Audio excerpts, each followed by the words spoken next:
Let's get off of that. Let's get on another game. Let's go on the biggest game of the weekend. Absolutely. This is the biggest game Saturday. It's why I left it for the end. It's also the biggest game of the whole damn weekend, and it could be the biggest game of the year. And we get it week 1. We're getting the Georgia Bulldogs, Kirby Smart. This is supposed to be the best team Kirby has had since he's been there. And let's remember, he had like a 3-touchdown lead against Alabama in a national championship game, like his first season there. Okay, this team's supposed to be better than that. This is Clemson. This is Clemson reloading, retooling. DJ Uyunglele.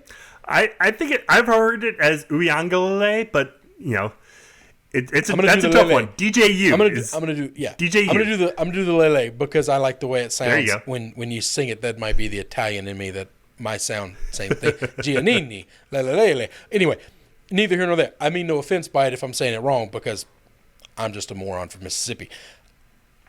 Clemson is -3 in this game. This game is going to be in Charlotte, North Carolina. Let me get back on track. Charlotte, North Carolina. Both of these teams are built to win the championship, not in a year or two. This year, right now, these are two of the best teams. The coaches on this roster could all be head coaches in the next year or two if they wanted jobs. I'm trying to think of how we got a line of -3 for Clemson when I think these are two evenly matched teams. And Sam, I know this is going to draw the ire of Georgia fans. I think the -3 is Kirby Smart. And I think because our history with Kirby is when he goes in these big games against really good, well-coached football teams, he is the problem. Not his players. It's not execution. It is his in-game coaching and lack of adjustments. And I think the bookmakers subtract 3 points from him for that. Yeah, I mean, that's a really interesting point. I mean, Clemson is phenomenal. I think Georgia's phenomenal. No doubt. Yes. It is not unreasonable to think that these two teams are going to see each other again in January. That is absolutely on the table. Either team loses this game, it's not the end of the world for either one. They're both going to go on and have amazing seasons, regardless of who wins or loses this game. So, I think you get Clemson -3, because Clemson was in the playoff last year. Trevor Lawrence is gone. DJU is coming in, and he doesn't have the same kind of track record as JT Daniels does at Georgia. So Georgia comes in with a slightly more experienced quarterback, but there's 5-star talent up and down both of these rosters. So this game is going to be amazing, and all eyes are going to be on it. It's easily the pinnacle game of the week. Yes, sir. And this will be the biggest game we talk about when we do the big game show. We'll break it down. Yeah, absolutely. We'll get into all the numbers. We'll get into all the nuts and bolts.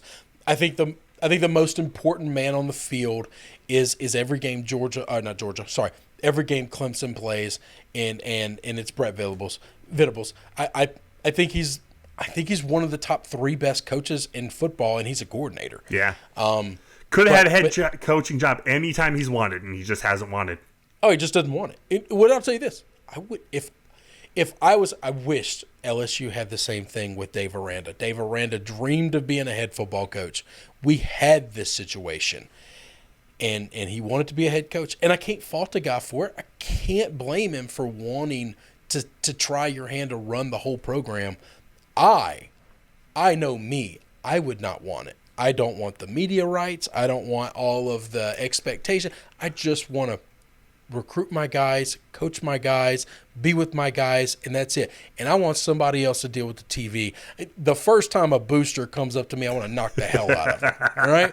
I don't want to be shaking hands and kissing babies and hoping to steal your extra emergency 20. I don't want to do that.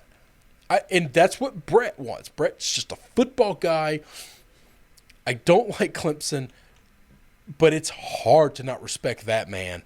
And what that program has done and what they've become since Dabo, listen, I'm going to take shots at Dabo. You notice, all these teams I take shots at, I always punch up, Sam.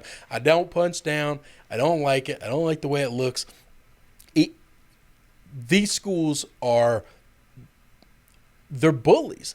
But they've earned that. They're better than everybody else all the time. And what's interesting is, you talk about, Kirby not being able to win the big game.